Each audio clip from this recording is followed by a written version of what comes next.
지금 다운로드 받으세요. Win against Zest. You know, that was just an unbelievable PvP win, and Zest, I feel for him, his PvP is definitely his weakest matchup, so I'm very curious to see how MC is going to do in PvT, first of all, but also if he can overcome GuMiho, who's actually a really good player nowadays. Yeah. In the direct comparison, MC is ahead of GuMiho, but most of those games come from a time where MC was dominant, and now he's just a player coming out of retirement, basically. Whoa! Look at the votes here. It's all over the place. 4 and 3. Only me, Kanata, and Chaster going for MC. The rest of you going for GuMiho. Let's see how it's going to go down here in game number 2.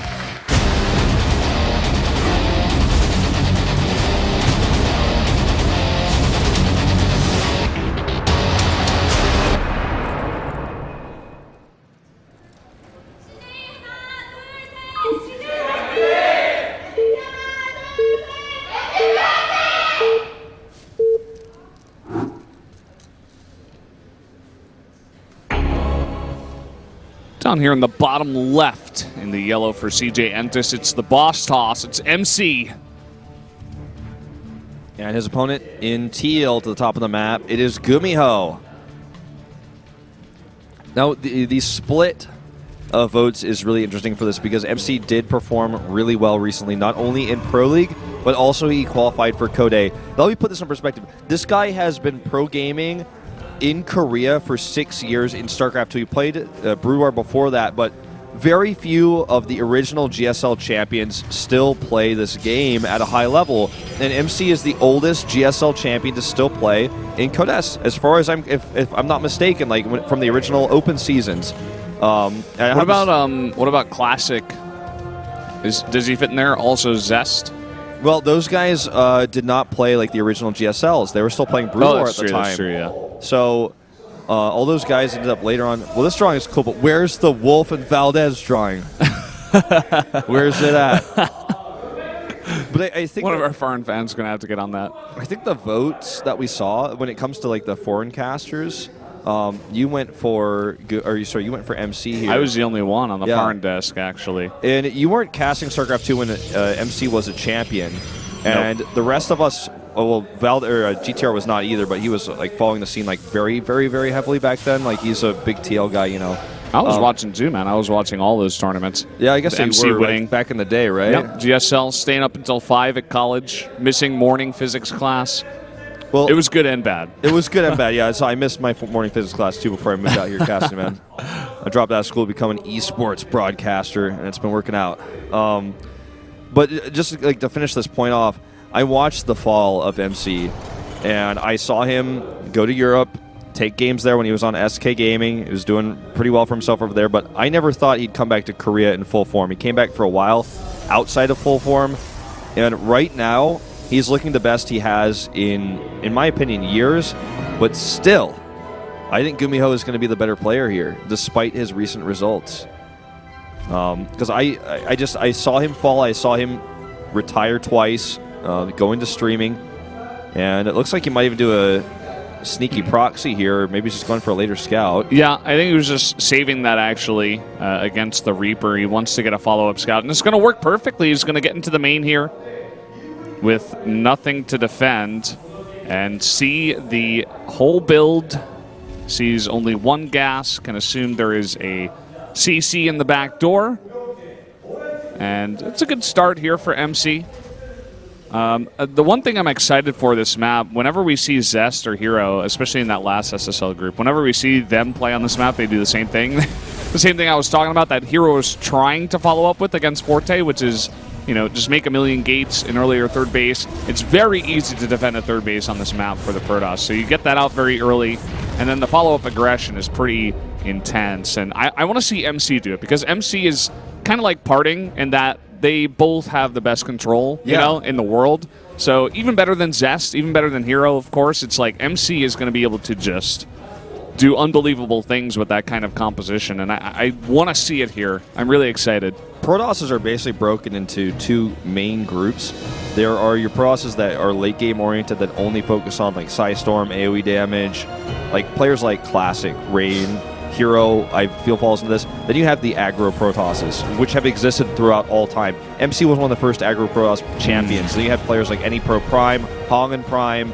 Well, most of them were on Prime, actually. Parting, right? Parting came out of nowhere. He's one of the great aggro Protosses. He's still, is one of the best in the world. And MC just kind of fits into that sect of players because he's control-based more than he is macro-based. And that is a scary thing in a meta like this, where those aggro builds are so powerful and are winning this matchup most of the time. Trying to deny the scout there. You could definitely be misquoted. Like, the first part of that sentence that you said was, Protosses are basically broken. And then you said, into 2 groups. Yeah. Just saying.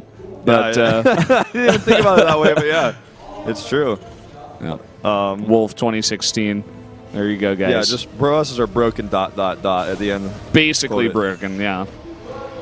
So that Reaper did get a pretty nice scout. I think he did see the buildings. Let me just check 100%. Yeah, he saw everything here.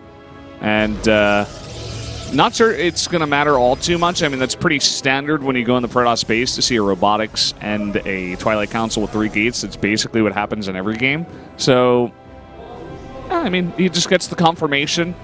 Knows that nothing totally insane is going on just yet. Yeah, and it's actually quite a passive game thus far because GuMiho didn't go for a drop. And he is going to have fast stim as a result. And he's already set up to defend that sort of aggro that's going to start pressuring into MC's follow-up push.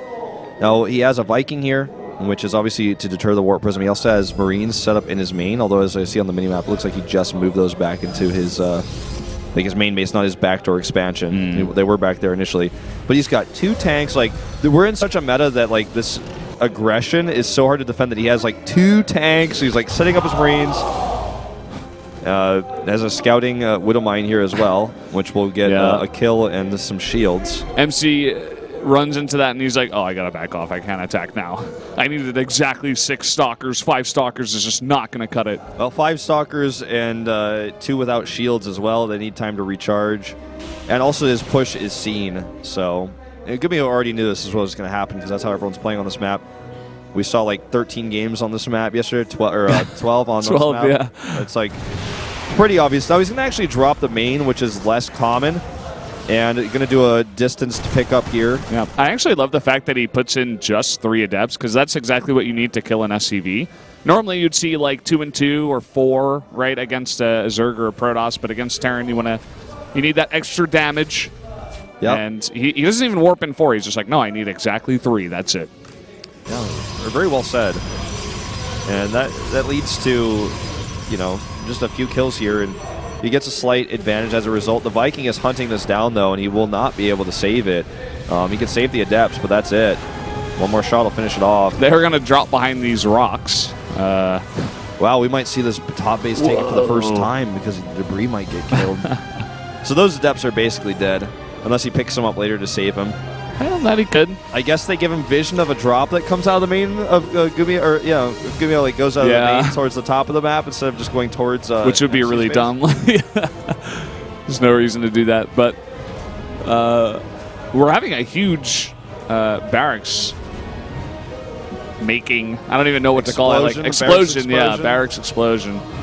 6 of GuMiho, trying to channel his inner Protoss. He was like, well, I have a 3rd base and you just didn't attack me, so I need to spend that money I've been building off these 3 bases on these barracks. And it looks like despite the fact that MC looked like he was gearing up to do a follow-up push, he's just transitioning.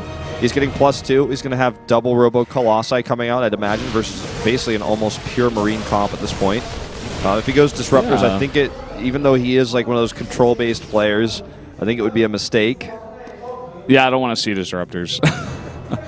Don't give it to us, MC. We know you've got great control, but just probably not the best idea nowadays. Ooh, and here we go. Warp Prism coming into the natural, but there are a bunch of units here, as well as a Viking, so he's just going to have to drop those off to their deaths and then walk away. You know what? I like that we're seeing this siege tank harass here. This is something I expected we'd be seeing at the beginning of the game once this was announced, and they used to have a faster pickup time. Or like less firing delay. I don't know how to really describe that, but you guys know what I mean. I feel like take-it-backs are probably the most broken thing in the game if you have a robot controlling it, and it's like you cannot make mistakes. Like no one would ever be able to play against it. Like 2 Tankovacs, 3 Tankovacs would just eventually kill things. You know, until Blink is out, for example, or even if Blink's out, you could force a Blink, and then you know, once Blink's on cooldown, you could just do so much. It's really just based on the player's control individually, and I like to see more harassment, like what we were about to see from GuMiho with those tanks. Ooh, awkward position here. Not where he wants to fight. Yeah, generally you don't want to walk into a line of tanks, and it seems like he may engage. I mean, that's a lot of adepts. I actually think he could take this fight, but he is going to play it safe. He's got double Robo Colossi in the way, so he just wants to wait until he's got that up. The one thing that he is actually behind on is upgrades. He's not yet, but he's about to be behind 2 armor upgrades, so that's not the best feeling in the world for MC at this moment. Yeah, luckily Protoss units do burst damage, especially Colossi, so it won't be that big of a deal, but for his adepts, they're not going to be able to kill these Marines as fast, which means the Marines get to do more damage, and I think he is going to commit this time. At least, no. I was going to say maybe to the top side there. He's going to lose this Nexus, in fact, not even a cancel. And GuMiho starting to get a pretty big edge in this game, I'd say. He starts +3 immediately. He has his own 4th, nearly completed. And he looks like he wants to attack. Down go the force fields. Force fields are really nice. And with 4 Colossi in the back, GuMiho cannot fight against this. He's still trying, though. A bunch of adepts do shade in. He needs to pick up and leave. Why is he fighting this? This is clearly a lost fight. Well, either way, well, he is going to... Actually, I guess I'm wrong, man. Those upgrades we were talking about. Well, the warping comes in, and that's going to be enough here for MC to hold off this attack. Now, GuMiho did delay that 4th base twice, which is something he's got going for him. But that's the first time he sees the Colossi, and you can see he immediately starts some Viking production because he is going to have to do something about that. Yeah. But the scary thing is that all 4 Colossi survive. And I'm just so MC surprised. is on the chase. I'm so surprised he stayed in that fight. 2 Medivacs go down here. This orbital needs to lift. He's actually trying to make it into a planetary. MC wants to go all the way with this. He knows he didn't have a 4th base. SCV is coming out. What in the world am I watching? SCV is now pulled, and there isn't all that much Protoss here to support those Colossi. GuMiho trying to channel his inner Maru here and get on top of those Colossi. And where's the warp? And he's trying to get on top of these Colossi, but it doesn't look like it's enough Terran. There's a few Vikings starting to get their shots off. Such a close fight. But here come the reinforcements, and MC will be defeated here due to the lack of his upgrades. And we just saw Bio eventually rip through. Normally what happens in this matchup is the Protoss will get the armor because they by default, Protoss units do a lot of damage. So you want to have the armor to outlast the Marines because eventually they'll start to die. You'll do better against the Medivacs that are healing and stuff like that. But in this case, it looks like he wanted to prioritize the attack because I think he wanted to attack earlier. Then we didn't end up in that type of game. So he's like, well, I'm going to get +2 for my Colossi so I can try to kill these units very quickly. But by the time he was fighting, it was mostly Marauders. Or not mostly Marauders, but like there were actually Marauders. At the beginning, it was almost purely Marines. And oh boy. MC actually clicked the all army hotkey. And I think there were 3 or 4 observers that got scanned and killed. So he has now 0 observers. And he doesn't want to, well, now he is going to commit some time to that, making 2 at a time here. But before, he wanted to get those Colossi out first, so he was kind of in a bind against these Widow Mines. But scary part, as you were mentioning, is the upgrades are now finishing 3-3 for GuMiho. to 2-0. He has no armor whatsoever. The other thing about the armor is it applies twice to units that fire 2 weapons, like Marauders. That was changed in Legacy of the Void, so armor is so much more valuable versus Marauders, and also against Vikings that are going to be dealing with the Colossi. And without any armor, he could be, his upgrades are worth twice as much, but he just doesn't have them. He doesn't have them. He's about to have +1 armor, but he's not going to have +2 versus 3-3 on these units, and I think this game may end very soon if he can't pull off a miracle here. Yeah, MC is actually just giving up his backdoor base. He's like, I can't go back. If I go back and try to defend the small drop, I'm going to lose my 4th, and that's more valuable at this point. But at the same time, there's a Doom drop into the main. There's 5 Medivacs here, and what is he going to have to defend? He has to go back now. Yeah, I mean, I guess he does. Either way, I don't know if he'll be able to defend this. Down goes the Mothership Core. The Forge will finish the +1 armor upgrade. At least he has that now, finally. And like I said, even if he goes back and can't defend, GuMiho's just going to fight him. He knows he's up in upgrades. Okay, now that he has all of his army and GuMiho's a little bit split, he will send this drop away, but he's killing so many probes over here. MC has 26 probes left. MC is losing everything at this point. 42 probes were killed. He finished his charge, so that's not going to help him at this point. Yeah, I don't think he has a single zealot. Yeah. This is GuMiho's like, well, are you going to make me kill all your buildings like Hero did? Is that just going to be what CJ does today? I wish I actually clicked on those Marauders and see how many kills they got. It's probably a total of like 15. 43 probes killed in this harassment wave alone. And MC has half the workers of GuMiho. GuMiho has this really cool unit that was introduced in the Legacy of the Void beta called the Mule as well, and he's about to get sandwiched. Look at this. He's about to get sandwiched with this army. Oh, boy. They're at their worst when they're flanked, and here we go. Nice, 3-3. Nice force fields, but it just doesn't matter. You know, you can have the best control in the world, but if you get this far behind, it's not going to help you. So it looks like GuMiho is actually going to be able to pick MVP up and give him a 2-0 lead. GG. GG, putting them on match point. A one-sided game ever since MC decided not to attack. GuMiho had the better economy. He took that one weird fight where I guess he quote-unquote won the fight and then backed off against MC's units. But otherwise, it was a solid game. He had solid defensive setup, and MC couldn't find a hole in his play. The Viking he sent up to deal with the Warp Prism as well really shut down the harass. That's like a really important thing when you're going for just how this matchup is played right now. When you shut down the Warp Prism, you have to make a choice on your robot. Do I make another Warp Prism? Am I losing Immortal build time, losing Observer build time, or later on Colossus build time, which is what MC was the style he was going for? You take that pressure away. The Terran no longer has to feel the fear of Adepts coming into his base. He can move out more aggressively. He can send dropships out. So killing that with a Viking was, I think, the big first step for GuMiho to get ahead and take this game. Yeah, MC was in a decent spot after he took that one fight you were talking about, but then he totally overcommitted. The one thing that he had was all of those Colossi, and if he kept them alive and just, you know, made a fort base and got further ahead, like we're seeing the best players do nowadays, he probably could have won that game. But, you know, just a lapse in some good judgment there, I suppose. Tries to kill GuMiho across Dusk Towers. Generally not going to happen against anyone who's macroing while they're playing, which GuMiho is. And I think Colossi have a place in the mid game, but I think it's time to get Storm. Like we saw this on Thursday as well. The players that were going for Colossi throughout the entire game, like it was old school, Heart of the Swarm or Wings of Liberty, had problems in the late game dealing with Terran armies, and this time it wasn't the Liberators that did them in. But you really do have to be careful. I think you do have to get Storm.